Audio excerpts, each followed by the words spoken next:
Okey, Assalamualaikum warahmatullahi wabarakatuh. Boleh dengar suara saya dengan jelas?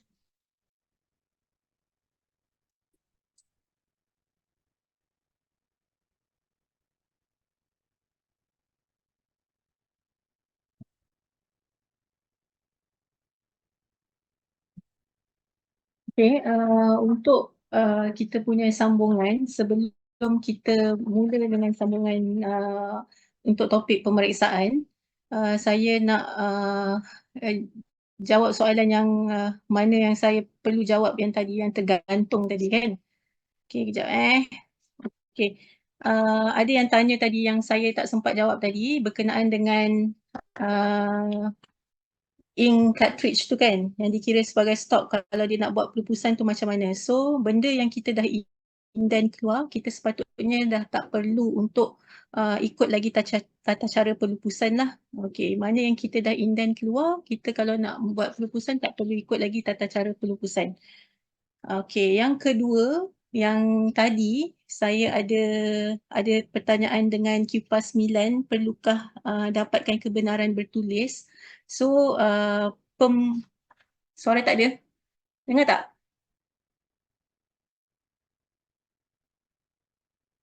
Jelas? Okey, okey jelas Okey.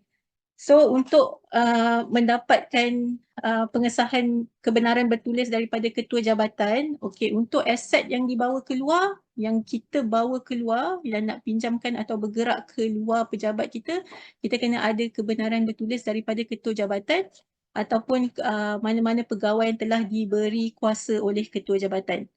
Okey, lepas tu ada yang tanya saya, dia ada tag-tag QPA 6, QPA 6 kan. Sebenarnya QPA 6 tu sebenarnya dah jadi QPA 9. So, borang tu masih boleh pakai, cuma tukar nama lah QPA 6 kepada QPA 9. Okay, so itu adalah 3 soalan yang saya rasa saya pending tadi jawab. Okey, so kita boleh teruskan dengan uh, tajuk kita yang seterusnya adalah pemeriksaan. Okey, so saya rasa semua orang mungkin yang hadir pada hari ini dia akan terlibat dengan pemeriksaan, sama ada dia jadi pegawai pemeriksa ataupun aset dia diperiksa oleh pegawai pemeriksa lah. Jadi kebarangkalian kita ni ada menjadi pegawai penempatan tu memang besarlah. Maksudnya memang akan ada aset-aset yang ditempatkan di lokasi penempatan yang kita jaga. Okay, so pemeriksaan aset alih ni kita lakukan ke atas 3 benda. Pertama, kita lakukan ke atas fizikal aset tersebut. Kedua, pada perekodan, rekod dan juga penempatan. Jadi tujuan pemeriksaan kita nak tahu keadaan aset tu macam mana prestasi dia. Masih boleh guna ataupun dah tak boleh guna. Dan adakah daftar aset tu lengkap ataupun tidak, especially berkenaan dengan penempatan dia, dan kita nak pastikan aset tu lah tadi lokasi tu sama. Maksudnya lokasi penempatan di QPA 3 ataupun 4 adalah sama seperti yang ada di physical asset tu lah. Physical asset tu ditempatkan tu sama dengan QPA 3 dan QPA 4 seperti yang telah dinyatakan di QPA 3 dan QPA 4. Okay. Okey, pelantikan pegawai pemeriksa perlulah dilakukan oleh kalau di KKM ni pelantikan pegawai pemeriksa kita buat 2 tahun sekali, dan pegawai pemeriksa tu hendaklah dilantik oleh, kalau di kementerian kita semua dilantik oleh Timbalan Ketua Setiausaha Kewangan lah, TKSUK. So 2 tahun sekali kita akan buat. So maksudnya tahun 2023 hari tu dan tahun 2024, so tahun 2025 dan tahun 2026 akan ada pelantikan barulah. Jadi pegawai pemeriksa kena sekurang-kurangnya 2 orang dan grade 19 ke atas. Jadi persoalan yang selalu ditanya, kalau pegawai pemeriksa tu bertukar, perlu ke pelantikan baru? Jadi soalan-soalan ni sebenarnya kena semak balik yang kita punya pelantikan kan. Surat pelantikan yang masa awal-awal tu kita dah terangkan dengan jelas bahawa sekiranya masa pelantikan yang pertama ikut tempoh yang TKSUK lantik tu, katakan dilantik uh, uh, Puan A ni lah. Puan A ni adalah dalam skim perkhidmatan katakanlah pembantu dari segi katakanlah N. So kalau dia dalam skim dia bertukar, kemudian ada lantikan baru yang sama skim perkhidmatan dengan dia juga. Jadi kita tak perlu angkat kelulusan baharu kepada TKSUK, memadai pelantikan dibuat oleh ketua jabatan dan maklumkan kembali kepada pihak kementerian untuk kita kemaskini nama pegawai pemeriksa yang baru. Jadi bila pelantikan tu bila dia orang yang first yang TKSUK lantik tu, dia dah bertukar, orang lain yang ganti, kalau skim perkhidmatan yang sama, ketua jabatan je boleh lantik dia. Tak perlu lagi pelantikan baharu untuk diangkat kepada TKSUK balik. So ketua jabatan buat pelantikan dan maklumkan kepada kementerian, kata si A dah bertukar dan gantikan dengan yang baru. Tapi kalau dia bertukar skim perkhidmatan yang berbeza, katakanlah dulu pegawai pemeriksa dia adalah accountant, yang ganti adalah skim PTD for example. So maksudnya dia kena buat angkat semula kepada TKSUK untuk pelantikan baharu. So saya harap benda ni jelas dan banyak soalan yang daripada jabatan, daripada cawangan-cawangan yang bawah-bawah kan, tanya soalan pada saya melalui email dan sebagainya. Kita harap jelas dan boleh refer balik surat pelantikan kita yang masa awal-awal tu kita dah nyatakan dengan jelas. Okay. So maksudnya kat sini, saya nak ulang sekali, kalau skim perkhidmatan yang sama, maksudnya dia ketua jabatan dia perlu lantik lagi, perlu buat pelantikan ketua jabatan tu, tapi dia tak perlu lagi melalui pelantikan TKSUK, hanya pemakluman kepada pihak kementerian saja. Okey Kalau grade jawatan tak sama, tak apa, N19 ke 36 ke, dia skim perkhidmatan. Okey, skim perkhidmatan. Okey. Okey, so okey, so tempoh pelantikan tak boleh melebihi daripada 2 tahun. Tetapi katakanlah pegawai A ni, maksud dia pegawai A ni katakanlah dilantik pada tahun 23, 2024 kan. Tapi dia boleh dilantik semula tahun 2025.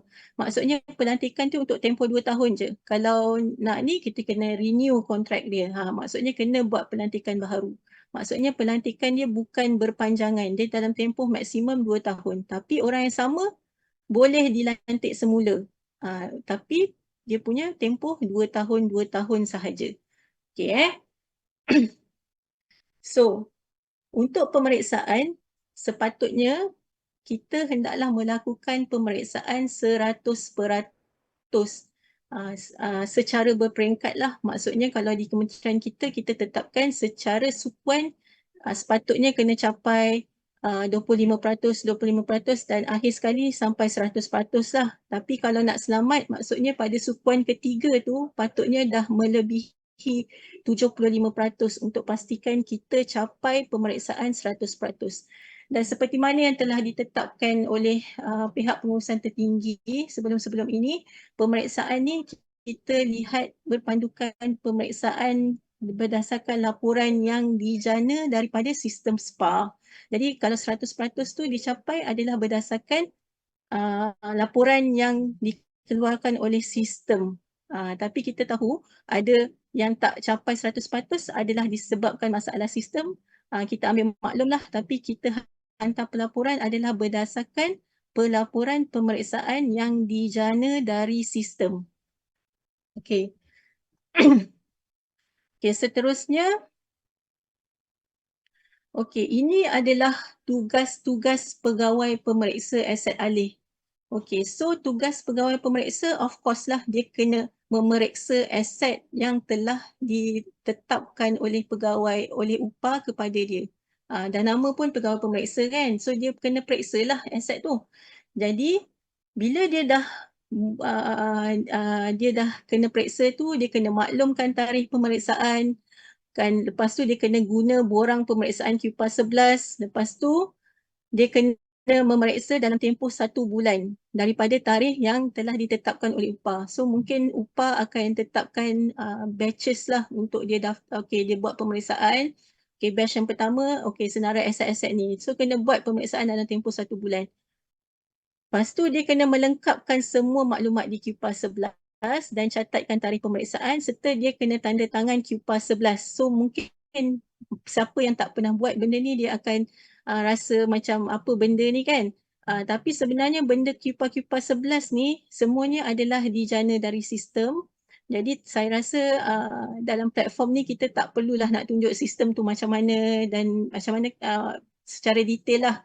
Tapi ini adalah overall dia, semua benda tu kena dimasukkan dalam sistem.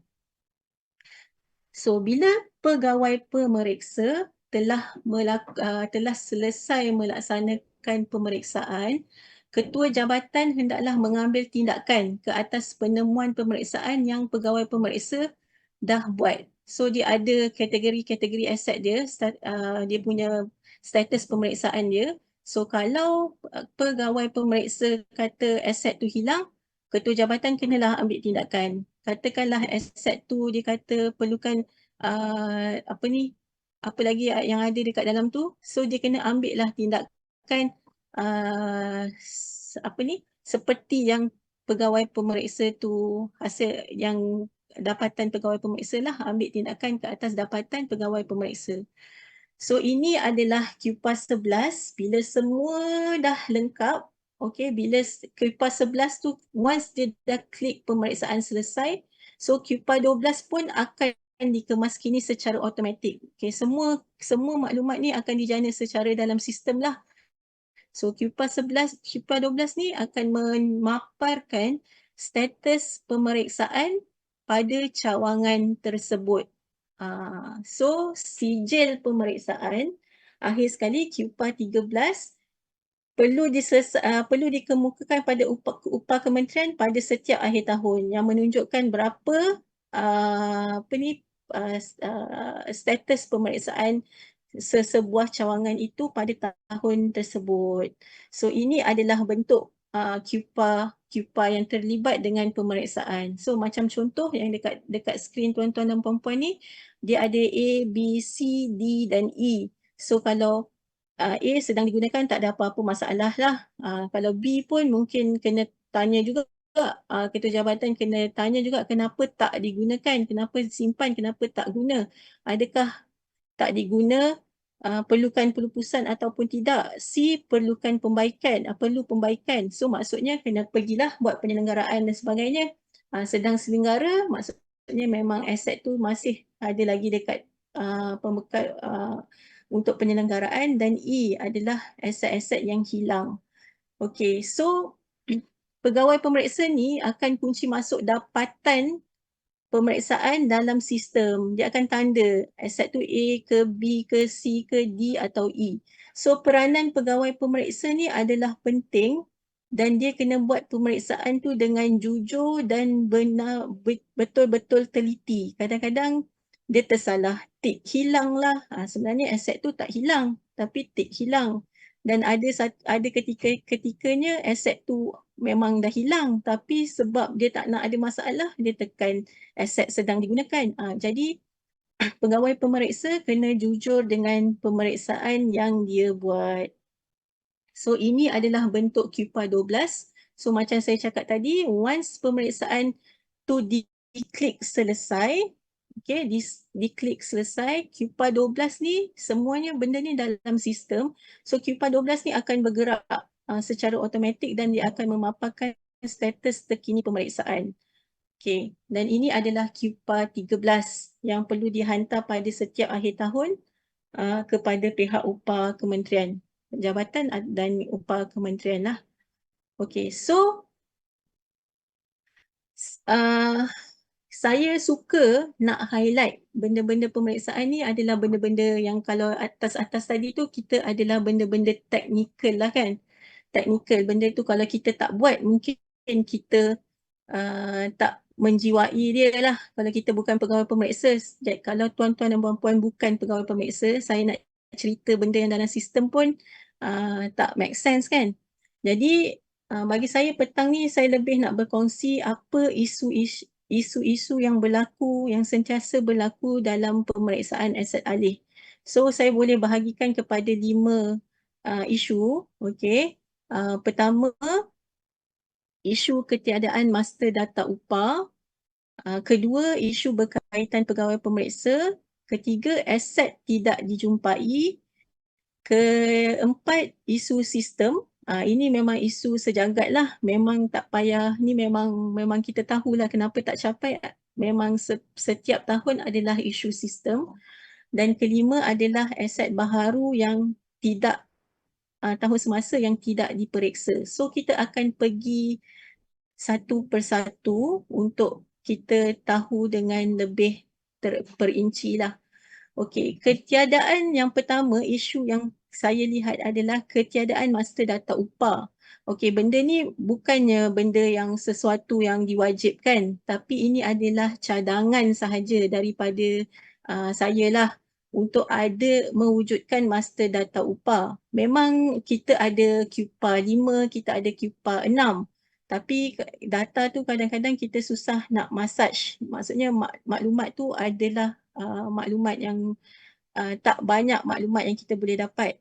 So dengan adanya master upah data ni sebenarnya kita boleh melancarkan urusan pemeriksaan di cawangan, di sesuatu cawangan tersebut lah. So bila saya lihat tak ada master data, dia akan banyak timbulkan kekeliruan. Dia pun tak tahu sebenarnya kadang-kadang mana cawangan yang bagus, dia takkan ada masalah. Mungkin dia kata, alah, kenapa ada masalah macam ni kan? Cawangan saya okey je. Kalau cawangan tuan-tuan dan puan-puan okey, Alhamdulillah. Maksudnya cara yang dilaksanakan sekarang berkesan lah, boleh diteruskan. Tapi mana-mana yang masih ada lagi kekeliruan kan, boleh wujudkan satu master data ni lah. Sebabnya dengan adanya master data ni, pertama kita elakkan kekeliruan. Lepas tu kita akan elakkan aset tu tertinggal untuk diperiksa. Maksudnya kita dah dalam monitor dah, kita dah assign dah semua aset tu kepada pegawai pemeriksa. Tak ada lagi istilah aset ni tercicir dalam pemeriksaan. Dan kita pun dengan adanya data-data ni, kita boleh tahu sebenarnya ada ke yang tak, pegawai pemeriksa yang tak komplit ke. Sebabnya kalau kita jadi pentadbir pemeriksaan, saya tak tahu capaian tuan-tuan dan puan-puan macam mana, tapi bila saya jadi pentadbir pemeriksaan, kita akan nampak di semua cawangan di kita akan nampak semua cawangan di server berkenaan. Jadi kita tak boleh sorting. Jadi bila jadi macam tu dia akan jadi keliru lah. Jadi kalau kita ada master data tu dia akan jadi senang. Ini terutama ni di JKN ke dekat mana-mana kan, kita akan lebih senang pantau kalau kita ada master data ni. So master data ni macam saya ulang balik semula, dia adalah cadangan sahaja dan dia bukannya compulsory. Dan kalau rasa benda yang tuan-tuan dan puan-puan pakai sekarang dah praktikal, boleh teruskan lah. Okay. Macam mana nak wujudkan master data ni, kita perlu muat turun semua fail HM dan ABR. Jadi sebelum ada yang komplain kan. Jadi saya tahu dia nak muat turun tu adalah berdasarkan 1000 line kan. Jadi dia memang susah sikit nak buat, tapi dia worth it lah untuk dibuat sebab kita ada semua data tu. Okay. Sebab dia muat turun 1000. Lepas tu dan kita akan pastikan jumlah line item kita adalah sama dengan jumlah kedudukan aset semasa kita. So katakanlah HM campur ABR ada 30,000 aset. So dalam file Excel kita pun kena ada 30,000 aset. So daripada data yang kita dapat tu, kita akan tahu kita ada satu data yang komprehensif dekat mana penempatan, dekat mana aset tu, pegawai mana kan, pegawai mana penempatannya, lokasi penempatan dia dekat mana. So bila kita buat macam tu, upah boleh planning daripada awal untuk mengelakkan pegawai pemeriksa pilih aset dia sendiri. Pernah terjadi tau, dia pilih aset dia sendiri untuk diperiksa. Maksudnya dia pegawai penempatan, dia jadi pegawai pemeriksa, dia periksa aset dia sendiri. Kita tak tahu dekat mana dia punya loophole dia. Mungkin dia diarahkan untuk periksa dekat lokasi tu. Kan? Jadi dia pun periksa, dia pun tak tahu. Jadi dia pun buat je pemeriksaan kan. Mungkin disebabkan macam tu.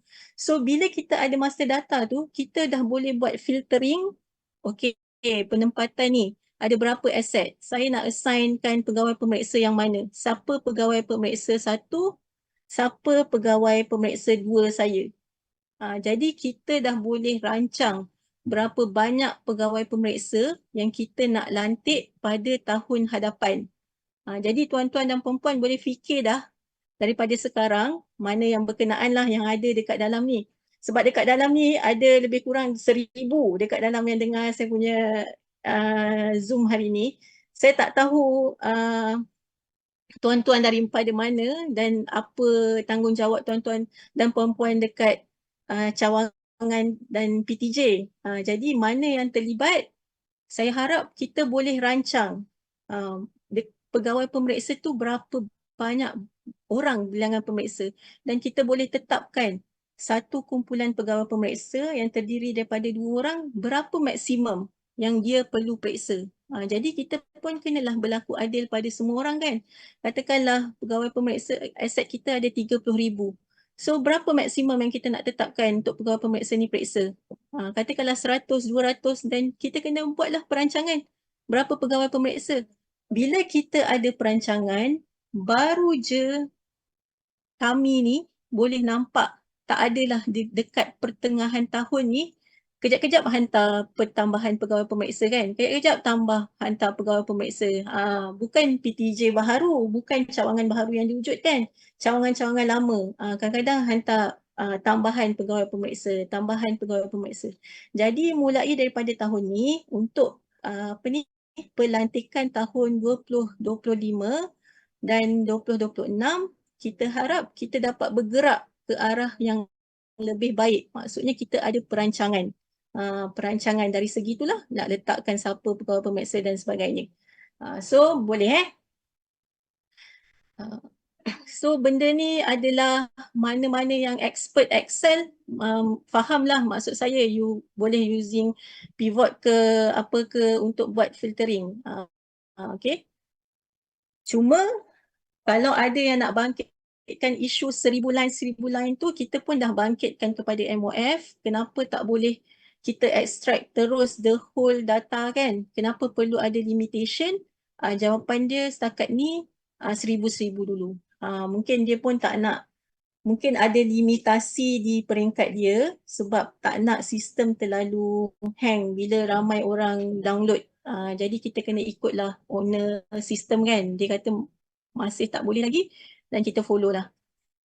Kalau sesiapa, ini just nak sharing, kalau sesiapa yang rasa kalau pergi dekat mana yang terlibat kan, kalau pergi masuk dalam login dalam SPA, dekat dalam admin tu, bila dia tekan button admin, dia akan nampak button antena, gambar bumi, lepas tu ada gambar antena. Okay, dalam tu adalah untuk IJF Mas, mana dia akan boleh download data ABR dengan data harta modal.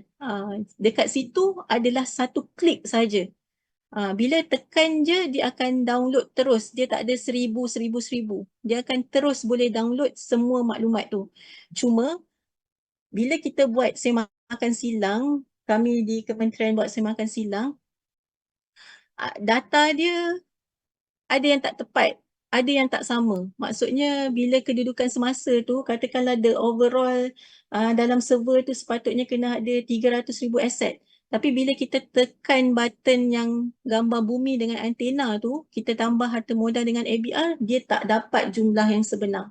Tapi kalau download 1,000 line item tu, insya-Allah mesti akan dapat nilai yang sebenar lah, walaupun nilai HM dengan ABR tu mungkin akan ada sedikit perbezaan dengan jumlah akhir tu, tapi bila kita add dua-dua, supposedly dia akan dapat nilai yang sama.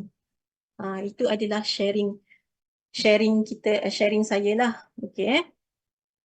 So isu yang kedua dalam pemeriksaan ini adalah isu pegawai pemeriksa. So kita dah kita dah tengok macam trend dia kan. Ini adalah isu-isu dia lah. Kedua, isu pegawai pemeriksa. Bawah isu pegawai pemeriksa ni ada terlalu banyak aset untuk diperiksa. Itulah saya cakap tadi, terlalu banyak aset untuk diperiksa dan agihan pemeriksaan tu adalah tak sama antara pegawai pemeriksa ni dengan pegawai pemeriksa ni. Jadi dia punya, mungkinlah dia punya speed up pemeriksaan dia tu, mungkin orang ni dapat 1,000 aset untuk diperiksa, for example lah. Ada orang ni dapat 500 je. Jadi tak ada perancangan. So, nak selesaikannya adalah dengan membuat perancangan ataupun kalau terlalu banyak, kita kena tambahlah pegawai pemeriksa tu. Tambah pegawai pemeriksa. Kita tak ada limitation untuk berapa bilangan pegawai pemeriksa yang perlu dilantik. Ikutlah kesesuaian. So ketua jabatan hendaklah macam memainkan peranan lah. UPA kena bagi suggestion lah berapa banyak pegawai pemeriksa yang hendak dilantik. So berdasarkan kita punya feedback, ada juga yang kata susah pun pegawai pemeriksa ni, susah nak dapatkan penglibatan dia kan, dia bukan kerja hakiki dia. Jadi kita ambil maklum berkenaan benda tu, dan kita,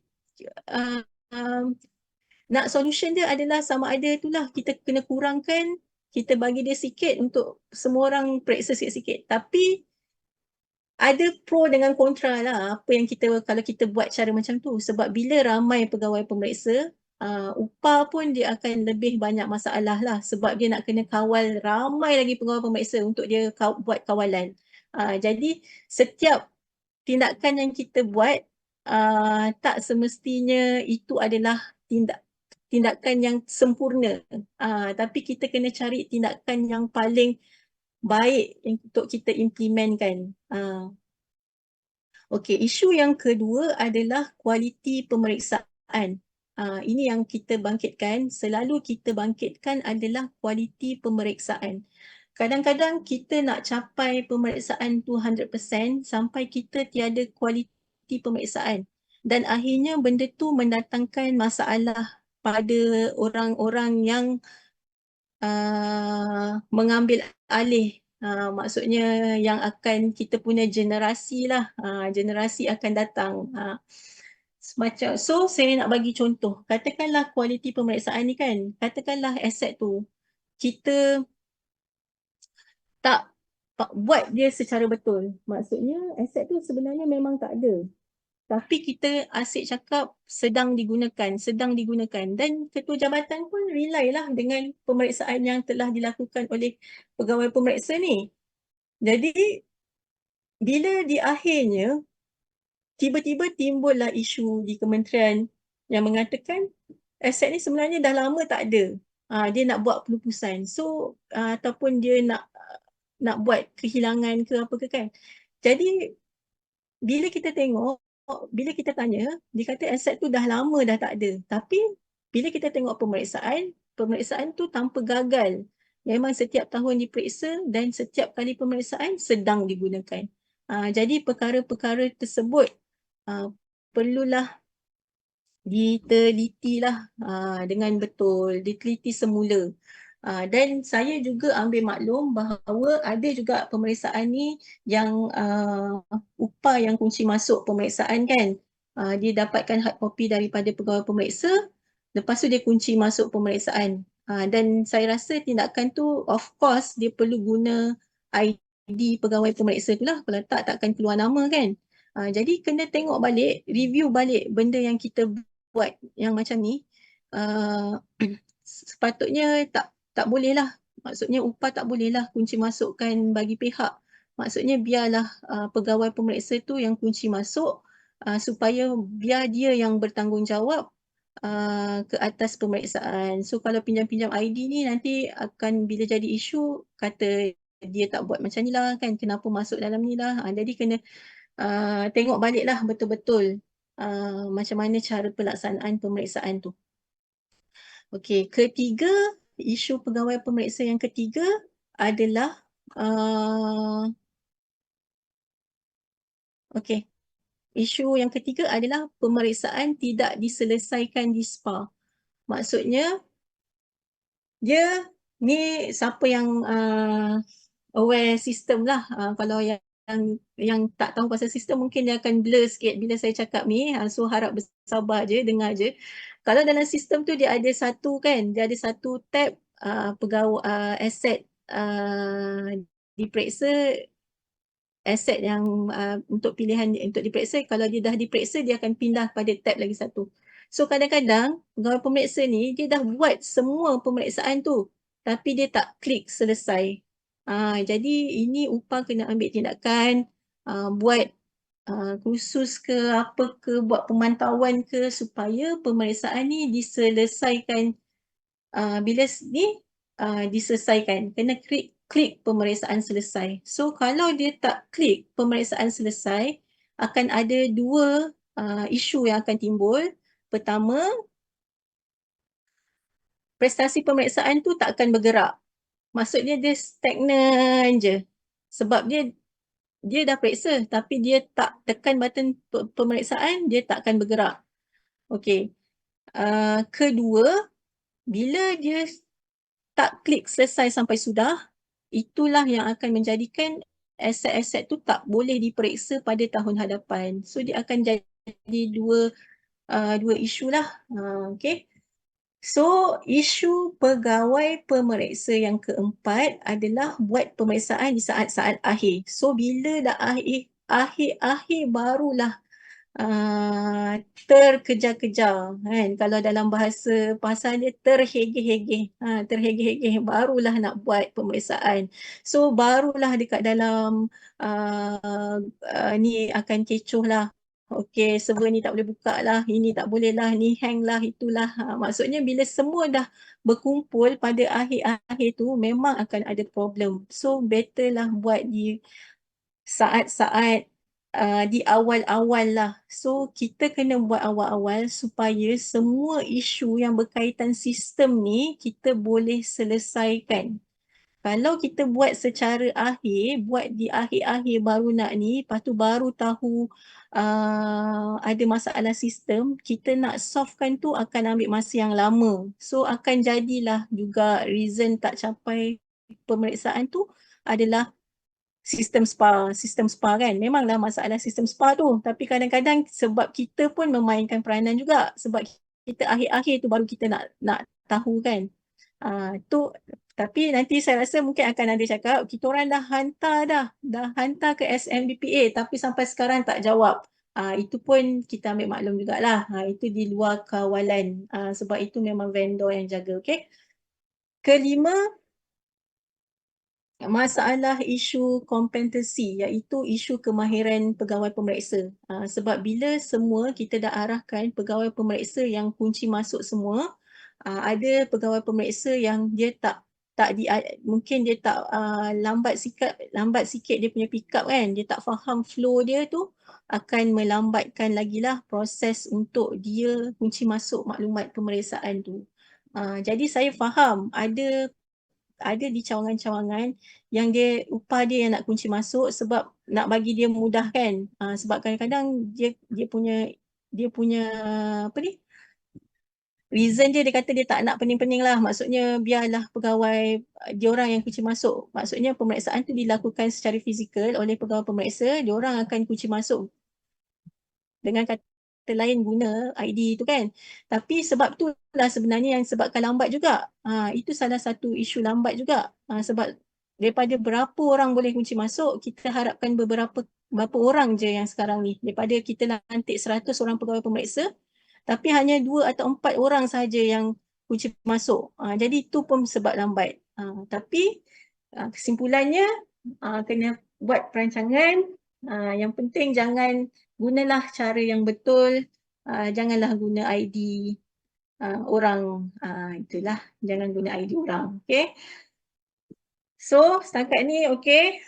So isu yang ketiga adalah isu aset tidak dijumpai. Okay. Aset tu tak dijumpai. Ini biasalah aset tak jumpa kan. Itu adalah benda yang common bila kita melakukan pemeriksaan. So bila kita melakukan pemeriksaan, ini adalah faktor-faktor aset tu tak dijumpai lah. Pertama, aset tu tidak berada di lokasi penempatan yang sepatutnya. Maksudnya bila pegawai pemeriksa tu dah datang, okey, katakanlah dia patutnya pergi ke bilik A, tapi bila dia pergi bilik A, aset tu tak ada. So aset tu tak jumpa. So dia akan melambatkanlah proses pemeriksaan aset tu. Jadi kita syorkan, dan benda ni pun sepatutnya memang dah ada dalam perkeliling kan. Tapi tak tahu sama ada benda ni dipraktiskan ataupun tidak. Sepatutnya pegawai pemeriksa tu kena bagilah tahu email. Okey, pada hari ini kita nak buat pemeriksaan di lokasi sekian. Okey, sila pastikan semua aset yang kita nyatakan ni berada di lokasi tersebut. So maksudnya pegawai penempatan sebelum pegawai pemeriksa datang, dia dah boleh make sure lah aset-aset ni ada di lokasi penempatan untuk diperiksa, untuk memudahkan pegawai pemeriksa. Ini adalah especially aset-aset yang sentiasa bergerak, macam contoh kerusi. Sebab saya pun adalah pegawai pemeriksa untuk bahagian saya kan. Dan saya paling tak suka kalau saya diassignkan untuk periksa kerusi. Sebab kerusi ni memang renyah nak ni, sebab kita kerusi tu dah bergerak kan, dia dah bergerak ke sana, bergerak ke sini sampai kita pun dah tak tahu mana satu kerusi ni kan. Nak cari benda tu kan, nak cari kerusi tu. So pegawai penempatan tu kena pastikan pada hari kejadian, pastikan semua aset yang nak diperiksa tu berada dekat tempat dia. So faktor kedua aset tu tak dijumpai adalah memang aset tu hilang. Okay, so kesimpulannya dia bila dah hilang, kita pastikan aset tu dicari, carilah aset tu serta-merta, dan kalau dia masih hilang, kita kena laksanakanlah proses kehilangan seperti yang telah digariskan dalam tata cara. Okay, so faktor ketiga yang menyebabkan aset itu tidak dijumpai adalah penempatan aset tu tidak dikemaskini dalam SPA. Mungkin aset tu ada perubahan penempatan tapi dia tak kemaskini. Okey? Jadi bila orang cari berdasarkan rekod, dia pergilah dekat bilik A, tapi sebenarnya aset tu sebenarnya dah pergi dekat bilik B dah, bertahun-tahun dah dekat bilik B for example lah kan. Jadi dia cari aset tu memanglah tak jumpa dekat bilik A tu sebab aset tu memang dah dekat bilik B. Itu adalah salah satu kemungkinan lah. Sepatutnya yang kemungkinan tu jarang lah kalau kita ikut semua proses yang telah ditetapkan, make sure tupa tujuh semua tu, sepatutnya benda tu jarang-jarang akan jarang-jarang lah, kecuali aset tu memang sentiasa berlaku perubahan penempatan. Contoh faktor yang keempat, aset tu tidak dijumpai adalah aset tu tidak dilabelkan dengan sempurna untuk aset-aset yang boleh dilabelkan. So aset tu mungkin tertanggal lah, pakai marker tak nampak ke, dah jadi satu hal pula pegawai pemeriksa tu nak cari, dia tak jumpa lah aset tu sebab label aset tu dah tak ada. Jadi itu adalah isu-isu yang kita boleh rumuskan untuk yang tak dijumpai ni tadi, aset yang tidak dijumpai. Okay? Okay. So kalau ada soalan, boleh je tulis dulu, nanti kita jawab. Okay. Isu yang seterusnya adalah isu tentang sistem SPA. Ini adalah isu sejagat lah. Isu sejagat. Memang isu ni memang sentiasa ada. Memang itulah isu yang paling patutnya isu ni kena letak nombor 1 kan. Tapi ini kita letak nombor 4 pula. Okay. Isu yang selalu paling famous adalah kita panggil asset pink. Kenapa dinamakan asset pink adalah aset tu dia tak boleh pilih untuk pemeriksaan. So bila dia tak boleh pilih untuk pemeriksaan, aset tu akan berwarna pink. Jadi gelaran untuk aset yang tak boleh dipilih untuk pemeriksaan adalah aset pink. Mula saya pun tak faham apa tu aset pink kan. Dalam lama baru saya tahu aset pink tu apa. Okey. Sebenarnya aset-aset yang gagal diperiksa ni sebenarnya kita boleh solvekan sendiri. Tak perlu pun pergi SMBPA. Maksudnya SMBPA tu mungkin ada kes-kes aset pink yang kena perlu pada SMBPA, tapi kita kena jalankan proses siasatan dulu sebelum kita buat pergi ke SMBPA, sebab mungkin SMBPA ni ambil masa yang lama. Jadi kita kena ada step-step dia dulu. Once kita dah kenal pasti memang kita dah buat semua step ni, dah tak ada, baru kita laporkan kepada SMBPA lah. Okey, sebab pertama aset tu gagal dipilih adalah pertama, fail pemeriksaan tahun lepas tidak diselesaikan. Okey, so macam mana kita nak pastikan benda ni adalah pentadbir pemeriksaan. Jangan tanya saya pula siapa pentadbir pemeriksaan dekat cawangan tuan-tuan dan puan-puan kan. Dia mesti ada seorang lah yang ni, dia tengok je kalau dia buka SPA dia ada kat sebelah kiri, dia kat modul pemeriksaan, dia tulis pentadbir pemeriksaan. So kalau dia ada benda tu, dia adalah pentadbir pemeriksaan lah. So bila pentadbir pemeriksaan ni, dia boleh tengok fail-fail pemeriksaan pada tahun lepas. Okay, so semua yang tak complete tu, dia kena buka satu-satu lah. So katakanlah aset tu bila dia buka dekat tab sama ada tab belum diperiksa ataupun telah diperiksa, dalam tab tu ada aset, dia kena delete satu-satu aset tu. So barulah boleh aset tu boleh dipilih untuk diperiksa pada tahun semasa. Cuma peringatan adalah kita tidak boleh delete fail pemeriksaan tersebut. Fail pemeriksaan tu hanya boleh di-delete sekiranya tiada sebarang aset yang dipilih dalam fail tersebut. Kadang-kadang saya cakap pun, kadang-kadang saya dengar balik pun saya tak faham apa saya cakap. Okey, maksud saya fail pemeriksaan tu kita tak boleh delete. Kita kena delete aset yang ada dalam fail pemeriksaan tu. Kalau semua aset dalam fail pemeriksaan tu telah dipadam, barulah fail tersebut boleh dipadam. So apa jadi kalau kita delete fail tu, tapi dalam fail tu ada aset? Dia takkan boleh diselesaikan lah. So benda tu kena pergi ke SMBPA juga untuk bantuan, untuk dia open balik untuk aset tu untuk diperiksa. Itu adalah sebab dia. So better benda yang kita boleh selesaikan, kita selesaikan sendiri. Lagi cepat sebab SMBPA ni dia workload dia pun banyak juga kan, vendor ni. Jadi mungkin dia lambat untuk jawab. So kalau dia dah terdelete file tu, dia memang takkan boleh padam balik. Dia takkan boleh retrieve balik lah. So maksudnya dia tak boleh selesaikan dengan cara hanya kalau file tu dah terdelete, SMBPA je lah yang akan boleh make sure aset tu boleh pick up untuk pemeriksaan tahun semasa. Okey, untuk isu kedua, aset pink tu tak boleh dipilih sebab aset tu ada QPAS 10, mungkin dia ada aduan. Okey, lagi untuk yang ketiga yang saya tak cakap dekat dalam slide ni adalah yang tertinggal untuk tulis adalah file aset itu telah dipilih oleh pegawai pemeriksa lain. Jadi sebab tu adalah penting kita ada master data ni tadi. Kadang-kadang pegawai pemeriksa ni bila kita dah suruh dia buat sendiri, dia jadi keliru. Dia macam jadi kepala dia jadi weng sikit kan. Kadang-kadang dia pergi periksa aset lain, dia masukkan aset lain dalam file dia. Jadi bila pegawai pemeriksa lain dia nak pilih aset tu, dah tak boleh. Jadi sementara saya cakap ni, saya tiba-tiba teringat kan.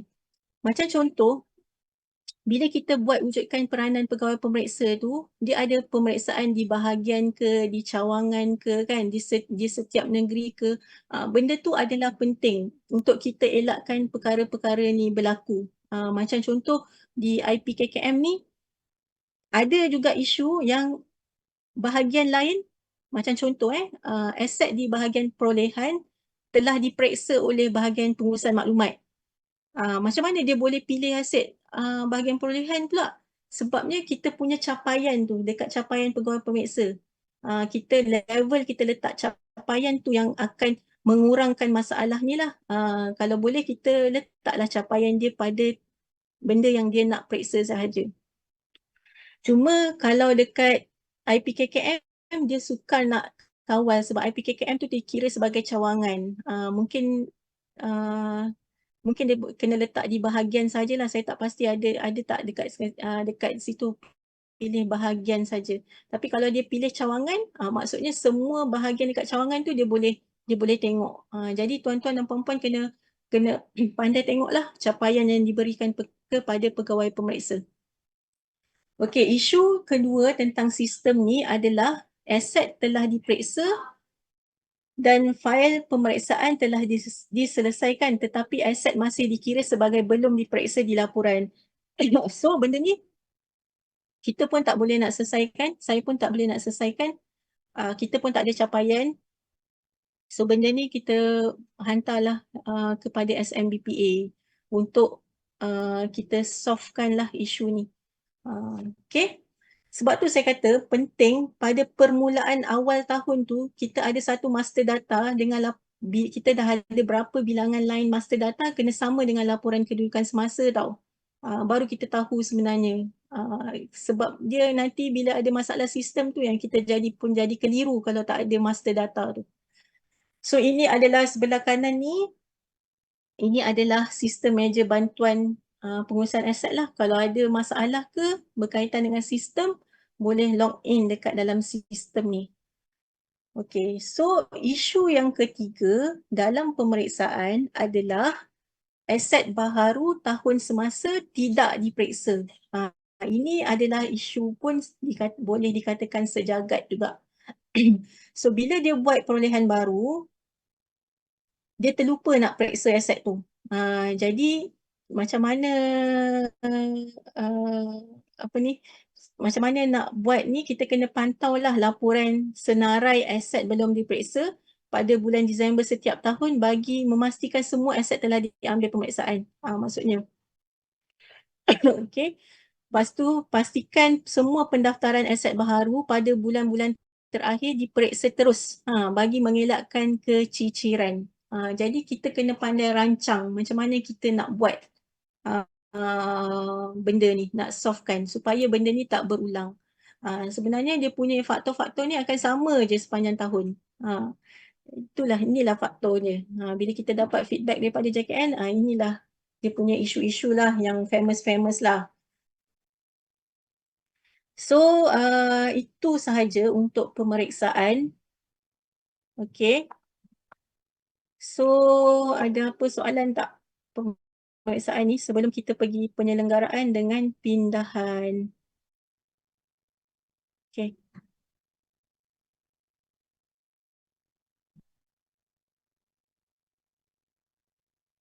Okay, ni yang saya semak daripada ni saja yang sempat saya scroll ni Okay, explain sekali lagi tentang jika pegawai pemeriksa dah bertukar, macam mana ya ketua jabatan perlu melantik orang lain dan surat perlu kemukakan kepada siapa? Maksudnya dia kena bagi tahulah orang yang baru tu yang dia telah dilantik. Maksudnya pelantikan dia kena ada black and white lah. Cuma dia kena maklumkan saja, tak perlu lagi pelantikan pada tiket SUK.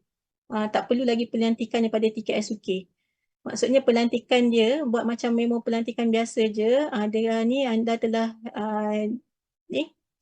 dilantik sebagai pegawai pemeriksa menggantikan bla bla bla bla. Macam tu je. So nanti maklumkan kepada pihak kami untuk kita kemaskini daftar database. Okay. Okay. Okay, Puan, kenapa ketika kunci masuk dalam SPA untuk pemeriksaan aset item, aset boleh jadi double? Ini saya tak pasti macam mana boleh jadi double lah. Ini ada orang dah jawab kan, mungkin dari segi teknikal ni mungkin ada orang pernah experience dan dia ada dah ni kan. Okay. Puan Faridah Mat Kasar, lantikan pegawai pemeriksa hanya 2 tahun. Bolehkah selepas 2 tahun tu lantik semula pegawai pemeriksa yang sama? Boleh? Boleh buat lantikan. Okay,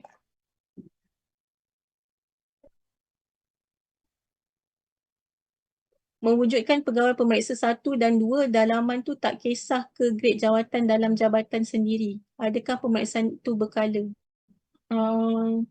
Grade jawatan tu tak kisah. Cuma soalan yang selalu saya tanya, dalam tu perlu ke aset tu diperiksa oleh 2 orang?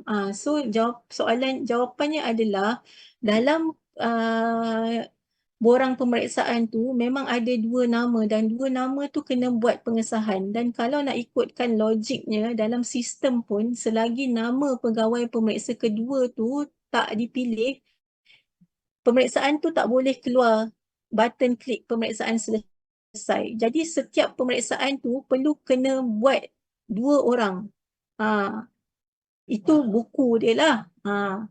Jadi pemeriksaan tu jawapan bukunya kena 2 orang. Itu untuk soalan yang pernah tanya saya, perlu ke aset tu nak kena periksa oleh 2 orang? Jawapannya begitu. Jangan tanya lagi lebih-lebih. Lebih-lebih tak boleh tanya. Tu jawapan dia yang ikut perkeliling lah. Okey, nak tanya, boleh ke pemeriksaan aset tidak dilakukan secara bersilang? Maksudnya bersilang apa? Bersilang bahagian ke? Bersilang unit ke? Okay, kalau dalam perkeliling cuma cakap kita jangan periksa aset kita sendirilah. Maksudnya yang kita tak terlibat dengan aset tu. So dia punya general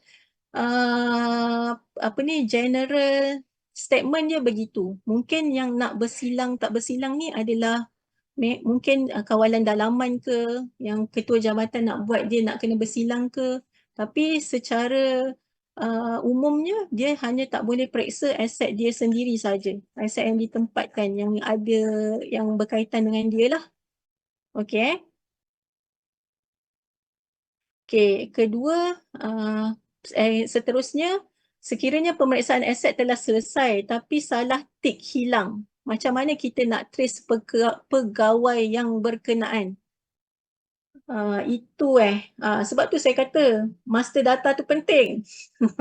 Sebab tu bila jadi macam ni lah, kita dah tak boleh nak trace, nak macam mana kan. Jadi kalau kita nak yang dia tersalah tik ni, dia sepatutnya kena nak ubah balik, kena SMBPA je yang akan boleh ubah. Okay. Okay. Okay. Tuan ni daripada LKKM Kuching, betul Puan ada jabatan upah yang daftar untuk pemeriksaan aset, lepas tu pemeriksa buat kemaskini pemeriksaan. Okey. Okey, ni yang saya cakap ni, upah yang kunci masuk kan, tapi takut tak capai peratus pemeriksaan, nanti upah kena jawab. Itulah sebab tu saya kata senario-senario tu kan. Okey, Puan Nur Azilia tanya macam mana nak dapatkan master data yang 1000 tu ya, pergi ke bahagian mana dalam SPA. Okey, kita pergi di bahagian kiri, dekat bahagian kiri tu dia ada carian aset. So pergi ke harta modal ataupun ABR. So kita pilihlah medan yang kita nak. Lepas tu bila kita dah klik cari, dia akan keluar. Lepas tu dekat skrin sebelah atas, sebelah kanan, dia ada tulis Excel kat situ. So bila tekan Excel tu, dekat sebelah kiri Excel tu, dia ada drop down. Dia ada tulis 1, 2, 3. Jadi tuan-tuan dan puan-puan kena pilihlah nombor 1 untuk 1000 aset. Nombor 2 untuk aset yang untuk 1001 aset hingga ke 2000. Jangan mula-mula saya mula masuk, saya pun tekan Excel tu, saya tekan kan, kenapa data dia keluar sama je. So dia kena tekan yang sebelah kiri Excel tu, dia ada import data ke dia apa dia tulis kan. Kita kena pilih page mana yang kita nak pilih. Maksudnya kena pilih lah page 1, page 2, page 3. Kena buat lah sampai sudah. Jadi bila nak buat tu, pastikan kapasiti komputer kita ni yang kiranya janganlah pakai komputer yang cokia-cokia sangat. Nanti dia jadi data tu dia jadi besar tau. Mungkin kena tukar sikit dia punya Excel file dia. Nanti dia jadi berat.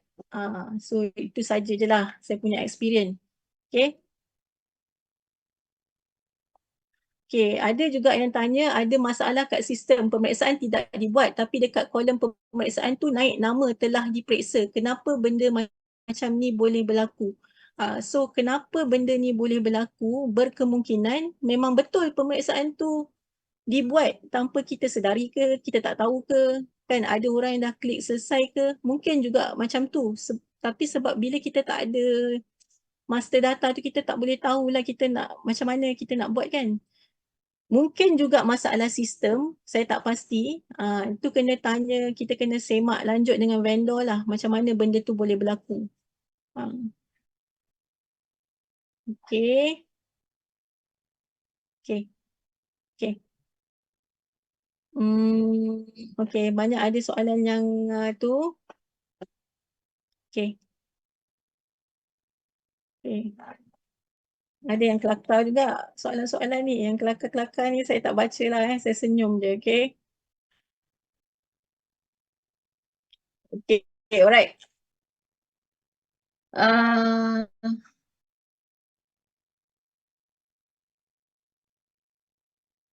Okay, yang ni soalan ni kan, sekiranya aset dalam proses permohonan, adakah pemeriksaan aset tik juga bahagian sedang digunakan? Kita tik benda apa yang sepatutnya? Mungkin kita boleh letak dekat tidak digunakan lah. So bila tidak digunakan, mungkin bila tak digunakan, dia adalah cadangan untuk pelupusan. Kita janganlah tekan yang paling, kalau benda tu kita tekan sedang digunakan, maksudnya aset tu dalam keadaan baik. Kita pilih yang mana paling hampir dengan kita punya aset tu. Okay. Okay, pencapaian hujung tahun nanti wajib capai 100% ke sekiranya aset hilang, pemeriksa aset perlu tanda bahagian mana? Kalau memang kena capai 100%, kalau hilang dia kena tanda F tu, hilang. Tapi pastikan consult dulu dengan upah lah sebelum nak letak hilang ni. Sebab bila dia dah klik hilang, dia nak ubah balik, katakanlah dia tersalah klik, dia kena pergi balik pada vendor untuk ubah balik status dia. Dia jangan ingat pemeriksaan 100% tu kena A saja tau. Status tu kena A saja. Semua status, kalau letak status, dia akan jadi peratus tu, pemeriksaan tu akan meningkat. Jangan ingat nak capai 100% tu kena pilih sedang digunakan sahaja. Tidak digunakan pun, dia akan meningkatkan prestasi pemeriksaan. Dia akan mengkategorikan aset tu sebagai aset telah diperiksa. Okay? Okay. Mungkin kot sebab tu aset-aset hilang ni semua orang tanda sedang digunakan sebab dia takut tak capai 100%. Mungkin juga. Okay. Okay. Okay, hasil pemeriksaan mendapati pegawai pengguna aset dah 5 tahun berpindah. Akan tetapi dalam rekod masih nama beliau. So macam mana? Buat pengemaskinian lah. Buat pengemaskinian Q43 atau Q44. Okay. Ini soalan JT Gunung ni saya tak boleh nak jawab, keluar error 404. Error 404 tu macam mana? Mungkin kena refresh balik ke apa ke, kalau masih tak settle lagi, jawapan dia pergi ke SMBPA kalau pasal sistem ni, okay? Kalau dalam master data ada data bahagian lain yang masuk sekali, master data dan fizikal tak tally untuk pelaporan, itu dikira macam mana? Okay, apa yang saya faham sekarang, dekat tuan-tuan dan puan-puan kena tengok pelaporan tu, kena faham janaan pelaporan tu macam mana. Pertama, kena pastikan pemilihan laporan tu sama ada pemilikan ataupun penempatan. Okey, bila kita buat carian aset tu, dia ada dua button. Dekat sebelah kiri kita tu ada dua button. Kita dah buat carian aset kan, kita pergi harta modal for example. Lepas tu ada satu dekat sebelah kiri tu, dia ada button pemilikan dengan penempatan. So kita untuk laporan pemeriksaan ni dia adalah berdasarkan pemilikan. So kita kena letak pemilikan. Lepas tu kita kena pilih cawangan dan bahagian yang berkenaan. Lepas tu baru kita jana. Jaranglah saya jumpa yang tak sama. Sepatutnya dia akan sama. Walaupun bilangan harta modal dengan ABR dia akan sedikit berbeza, tapi bila tambah dua-dua dia akan sama. Okey, cara janaan laporan tu pun memainkan peranan macam mana kita punya output kita keluar. Alamak, ulang balik step apa tu? Nak step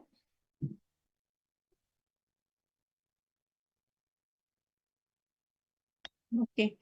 So kesimpulannya kalau ada masalah sistem kena hubungi vendor lah. Memang saya pun menghadapi juga, kita fahamlah benda tu hampa kan. Tapi macam tu lah. Begitulah. Saya pun tak boleh nak cakap, saya pun tak ada akses tu. Jadi pun tak boleh nak tolong. Dan kalau saya ada akses tu pula, nanti saya jadi pegawai IT pula kan. Jadi tugas sekarang pun dah banyak. Jadi kita pun tak adalah nak beat tugas nak jaga-jaga server spa ni. Okay. Hmm, Okey, hasil pemeriksaan mendapati setengah aset yang tidak dijumpai adalah disebabkan nombor siri pendaftaran di PTJ pemeriksaan tetapi aset berkenaan berada di PTJ lain menyebabkan aset berkenaan tidak dapat dibuat pemeriksaan. Ini sebab penempatan lah. Sebab tu saya kata kita kena tengok, kena faham tau. Bila aset tu di bawah pemilikan kita, pendaftaran pun urusan pemeriksaan pun berada di cawangan kita. Okay, itu yang saya you all kena faham ni. Maksudnya katakanlah aset tu di bawah pemilikan kita, kita tempatkan di tempat lain, pemeriksaan tu di bawah cawangan kita. Sebab tu pentingnya kita jana report kita masa first tahun tu. Kena ada master data tu. Okay. Apa beza penempatan dan pemilikan? Penat dah saya cakap. Soalan dia apa beza penempatan dan pemilikan? Penempatan tu, aset tu diletakkan di lokasi berkenaan saja.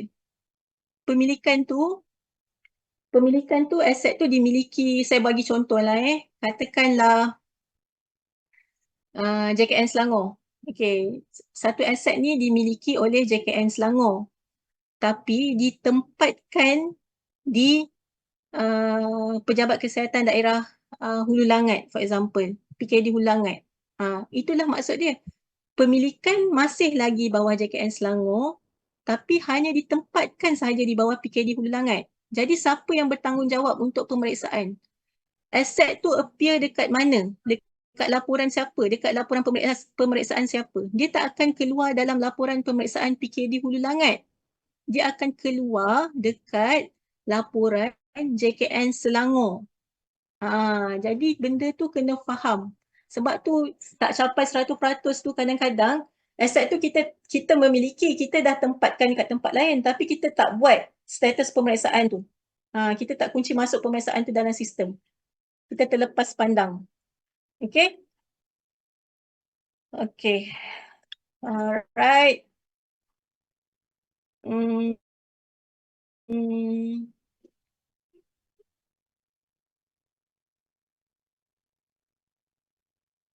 Okay, LKKM Kuching, kenapa kadang-kadang kita dah enter dan periksa tapi bila hujung tahun saya semak di bahagian tidak diperiksa, timbul pula aset-aset belum diperiksa. Sedangkan jumlah pemeriksaan betul. Adakah masalah sistem? Dia sepatutnya yang saya dah pernah uji, yang saya pernah uji lah. Dia kalau dia akan sama, kalau tak sama tu pun dia takkan keluarlah aset yang belum yang dah diperiksa dekat dalam tu. Tapi kalau masih lagi berlaku boleh buat aduan lah kan, ada orang marah saya pula kan. Asyik tanya je buat aduan, asyik tanya je buat aduan. Tapi itulah jawapan saya. Eh? Okey. Saya rasa itu je. Okey.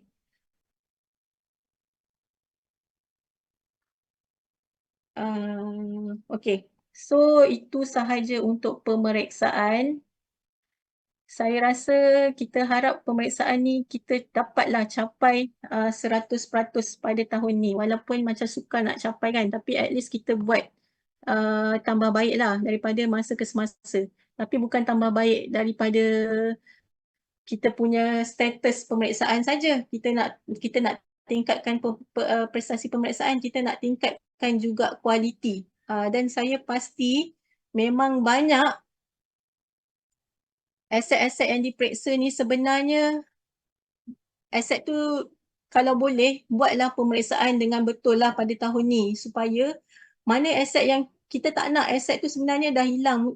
Saya pasti tu adalah kebanyakan yang kita hadapi adalah isu aset-aset lama kan. Aset-aset lama ni yang kadang-kadang user kata memang daripada dulu tak ada. Tapi kita janganlah buat pemeriksaan setiap tahun tu sedang diguna. So bila kita buat macam tu, kita sebenarnya tak betul. Bila tak betul, itu yang jadikan bila kita nak buat pelupusan atau kehilangan tu, dia akan jadi masalah. Sebab kita nak kata, sebab jabatan akan cakap pada kita, aset tu memang aset lama, memang tak ada. Sebab memang akan ada isu-isu yang kita migratekan daripada manual, kita masukkan ke dalam sistem kan. Kadang-kadang benda tu tak ada tapi dia masukkan. Tapi macam mana kita nak pertahankan benda tu sedangkan pemeriksaan setiap tahun kita kata sedang digunakan ataupun tidak digunakan. Bila kita kata tidak digunakan pun, aset tu masih ada, physical asset tu masih ada. Jadi saya harap semua faham dapat clear.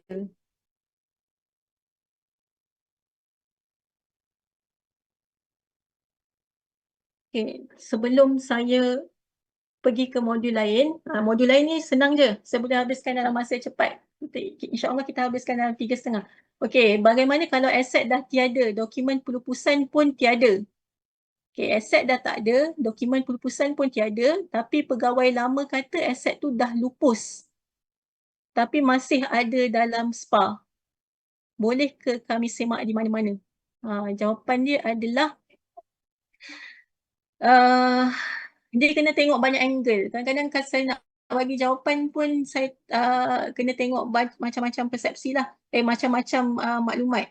Pertama kena tengok dulu berapa harga aset tu. Kalau kita nak tengok ada tak apa ni kuasa melulus tu ada simpan tak rekod aset tu telah dilupuskan ke tidak. Jadi kan pelupusan tu kan ada had dia kan. Ada yang lebih pada 50,000 pergi ke mana kan.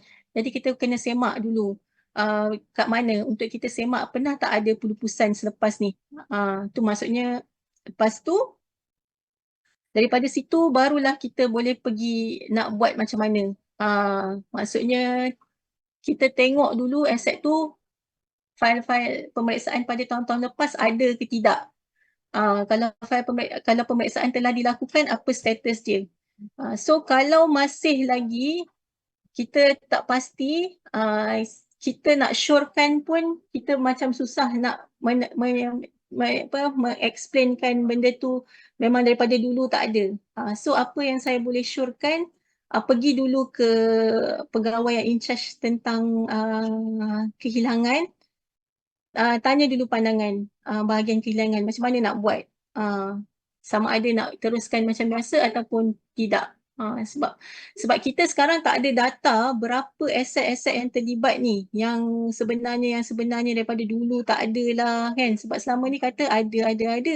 Tiba-tiba dah tak ada, claim pula daripada 10 tahun dulu dah tak ada. Jadi susah juga kita nak buat keputusan. Kita kena tengok juga di angle kementerian, kita pun susah juga nak buat keputusan untuk kes-kes macam ni.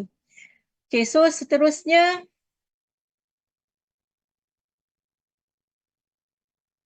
pemeriksaan aset tu ada di audit ke? Mungkin boleh di audit. Kalau saya rajin, saya boleh buat audit tahun ni. Okay. Okey, seterusnya kita pergi kepada penyelenggaraan. So, penyelenggaraan ni seperti biasa, benda semua aset perlulah ada selenggara kan. Kalau kita fikir rumah kita pun kita mesti ada penyelenggaraan. Aset dia mesti ada penyelenggaraan. So, untuk memastikan dia berfungsi, ada kita nak panjangkan jangka hayat dia, tingkatkan keupayaan, semualah. Jamin keselamatan pengguna. Okay. So, penyelenggaraan sepatutnya ada dua. Satu, penyelenggaraan pencegahan, iaitu kita buat sebelum dia rosak lagi. Satu lagi, penyelenggaraan pembaikan. Maksudnya bila dia dah rosak, baru kita akan repair. Okay. So, manual penyelenggaraan tu hendaklah disimpanlah sebagai rujukan untuk tujuan penyelenggaraan. Okay, so penyelenggaraan aset alih ni kita kena pegawai aset kena kenal pasti mana aset alih yang memerlukan penyelenggaraan. Lepas tu kita kena senaraikanlah aset alih yang memerlukan penyelenggaraan berjadual dalam QPA 14. So, bila kita dah senaraikan, kita kena buatlah satu program penyelenggaraan lah bila kita nak selenggara aset-aset tersebut.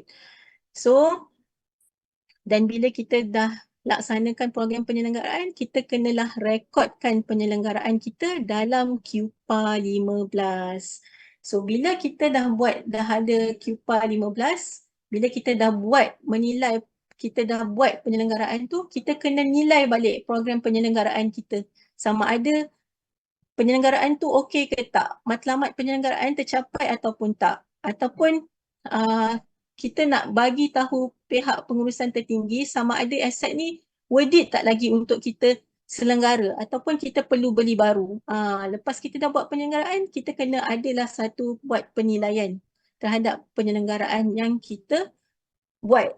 So bila kita nak buat penyelenggaraan, kita pun kena keluarkan QPA 9 lah seperti yang kita dah cakap pada pagi tadi. Okay. So inilah yang saya cakap pagi tadi, ada yang saya sentuh juga, yang penggantian aset alih melalui perjanjian. So ini adalah macam contoh perjanjian kita dengan PSH kan, konsesi PSH. Macam contoh, dia akan bekalkan kita dengan aset baru. Okay. So macam mana cara dia nak bekalkan dengan aset baru? So kita kena buat borang aduan. Okay, so dia nak gantikan dengan aset baru tu kenalah spek yang lebih baik ataupun setara dengan aset lama. So penggantian aset alih tu dapat kebenaran ketua jabatan.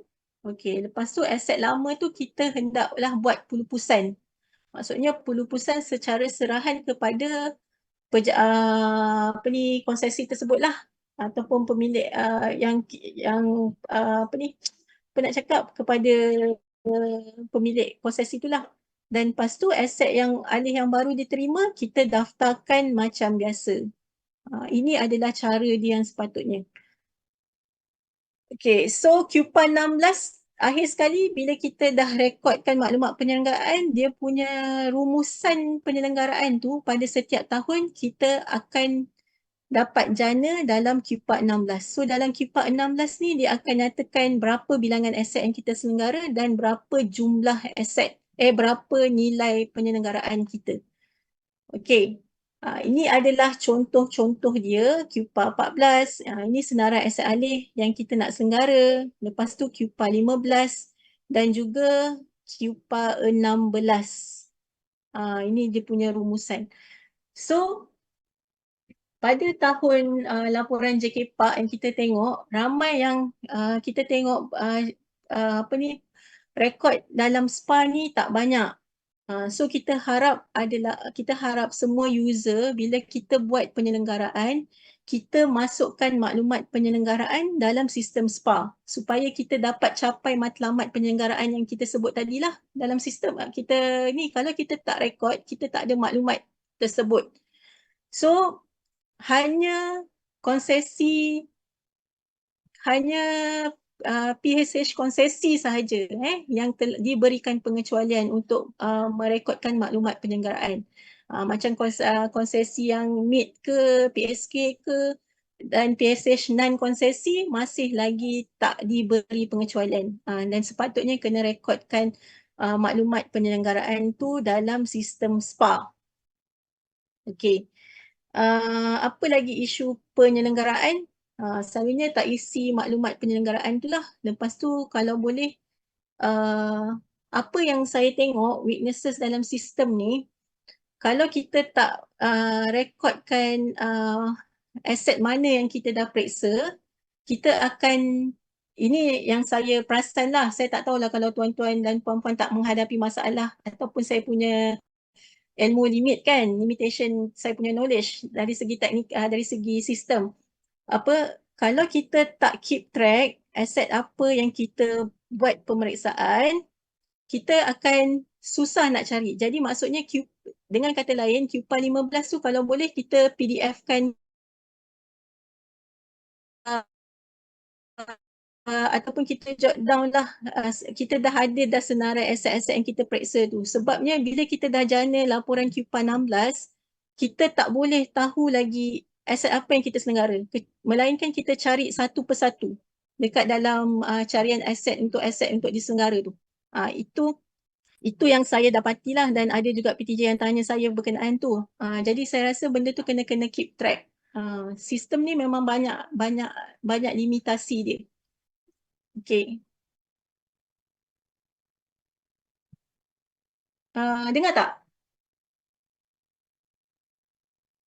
Assalamualaikum, dengar tak?